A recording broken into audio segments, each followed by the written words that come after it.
จากประเด็นดราม่าที่เกิดขึ้นที่ผมเว้าไปเมื่อวานนี้ก็คือเตาบาร์เบอร์กับทอมได้พิษกันย้อนเฮ็ดธุรกิจหรือว่าผลิตแบรนด์ร่วมกันแล้วสุดท้ายแตกหักกัน หลังจากที่ผมลงคลิปไปสังคมโซเชียลส่วนหนึ่งก็ว่าเป็นคอนเทนต์ส่วนหนึ่งก็ว่าแม่นความจริงล่าสุดทอมกับมัมออกมาบอกแล้วว่าเรื่องนี้บ่แม่นคอนเทนต์แต่เป็นเรื่องจริงเป็นยังไงไปฟังกันคอนเทนต์หรือเรื่องจริง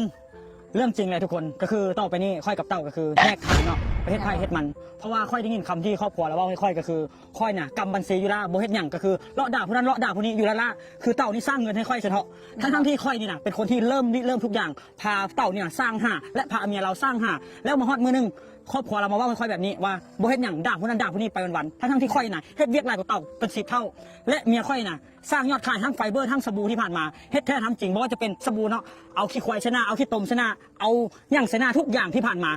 ส่วนที่ได้ขายส่วนที่ยอดสบู่มาส่วนที่ไฟเบอร์มาและไฟเบอร์คือกันเมียค่อยน่ะเฮ็ดแทบเป็นแทบตายทั้งกินมักเผ็ดทั้งกินของเผ็ดของดองกินทุกอย่างบ่ฮู้ว่าสิตายเมื่อใดเมียค่อยนะว่าค่อยแท้เด้ทั้งกระเพาะทั้งทุกอย่างกันว่าง่ายๆซะเฮ็ดคอนเทนต์นี้แทบเป็นแทบตายแต่สุดท้ายมาได้ยินคำว่าค่อยนี่น่ะหากินน้ำเต้านี่น่ะสร้างเงินให้ค่อยให้ทุกค่อยพร้อมอยู่เบื้องหลังโคตรฮู้เลยว่ายอดขายมันมาแต่ใส่คลิปใดเฮ็ดคลิปใดขายคลิปใดเฮ็ดให้คนซื้อพร้อมน่ะอยู่เบื้องหลังฮู้บ่ทุกอย่างว่าคนใดที่สร้างกระแสไปทางที่ลบทางใดสร้างกระแสไปทางที่ความน่าเชื่อถือให้คนซื้อสินค้าเฮาถ้าเฮ็ดค่าเต้าเฮ็ดคอนเทนต์ได้อยู่ให้คอนเทนต์เป็นอยู่ให้คอนเทนต์ตลกอยู่แต่ยอดขายมันบ่มีเพราะว่ามีแต่เด็กน้อยให้เบิ่งเด็กน้อยชมมีตลกเฮฮาได้อยู่แนวนั้นน่ะแต่ยอดขายแท้ๆน่ะคนที่เฮ็ดสิเป็นที่ตายน่ะเพราะว่าเต้าเคยขอว่าถ้ากูเฮ็ดคนเดียวกูจะเฮ็ดบ่ได้เพราะว่าถ้ากูบ่ได้อยู่นำมึงแล้วกูคือจิเม็ดปัญญากูทอมอธิบายให้เขาฟังเลยก็คือเต้าเว้านะ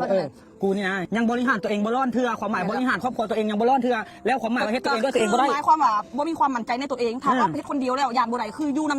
ำกับทอมว่าจังซี่ซะทอมก็เลยว่าเลยอยู่โอกาสให้อยู่ตลอดเนาะแต่ว่ามาฮอดมื้อนี้เลยก็เลยว่าจุดคือความที่ว่าเฮาแตกแยกกันเฮาจะออกเฮ็ดคนละทางกันเลยเพราะว่ากับทอมก็อดบ่ได้แล้วเนาะได้ยินคำนี้มากอ่ะบ่อยากเฮ็ดต่อแล้วว่าจังซี่ซะถ้าว่าเฮ็ดต่อไปก็สิมีปัญหานะที่จริงนี่ทุกข่อยผัวเมียทุกข่อยน่ะเป็นคนที่ว่าหาเงินให้เต้าโดยซ้ำเพราะว่าเต้านี่น่ะมี UFC เฮ็ดได้อยู่คอนเทนต์แต่ว่าสร้างยอดขายให้ทุกข่อยบ่ได้ที่จริงนี่2ผัวเมียทุกข่อยเนาะพร้อมสู้พร้อมซนพร้อมเฮ็ดจังได๋มาคู่มือนี่แล้วทางครอบครัวเรากล้าเว้าได้จังได๋ว่าทุกข่อยนี่มีแต่ว่าถ้ากินน้ำเต้าทุกคนเบิ่งเอาให้คิดเอาว่าให้เบิ่งคอนเทนต์ที่ผ่านมาว่าทุกข่อยนี่เฮ็ดแท้ทั้งจริงซ้ำใดเพราะว่าเอาห่างกายเป็นเหล็กกับเงินกินเผ็ดกินเค็มคือทุกคนเห็นนี่แหละทุกคนข่อยเฮ็ดปะบ่วางเลยข่อยบ่ได้ว่าไปอาศัยไปเกาะกินน้ำเต้าจักหน่อยเลยข่อยเฮ็ดทุกมื้อนี่ข่อยยังเฮ็ดเพื่อเราซ้ำแล้วเว้าได้จังได๋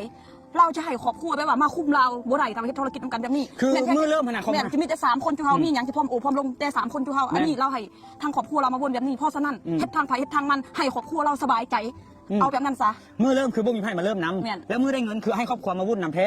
ทั้งที่มือเริ่มนี่นะกูนะคิดคนเดียวสมองกูนะแทบตายกว่าจะมาเป็นแบรนด์สบู่กว่าจะมาเป็นแบรนด์ไฟเบอร์ทุกอย่างนี่นะผ่านเบื้องหลังกูนี่เบิดแล้วมาเว้าคำนั้นว่ากูบ่เฮ็ดหยังหั่นน่ะเจ็บใจได้คนเฮาน่ะเจ็บใจหนักก็เจ็บอันอื่นอีกของพี่น้องเนาะคำเว้าเนาะส่วนเฮาที่สร้างมาได้ทุกอย่างทุกมื้อนี้คนแทบเป็นแทบตายถ้าเขาบ่ยอมรับคำเว้าตัวนี้แล้วอ้ำกับทอมก็สิได้เปิดเสียงตัวที่เขาเว้าออกมาหั่นเนาะแต่ว่าก็ถามเบิ่งตอนขั้นตอนต่อไปเนาะว่าเขาจะออกมาเว้าแบบใด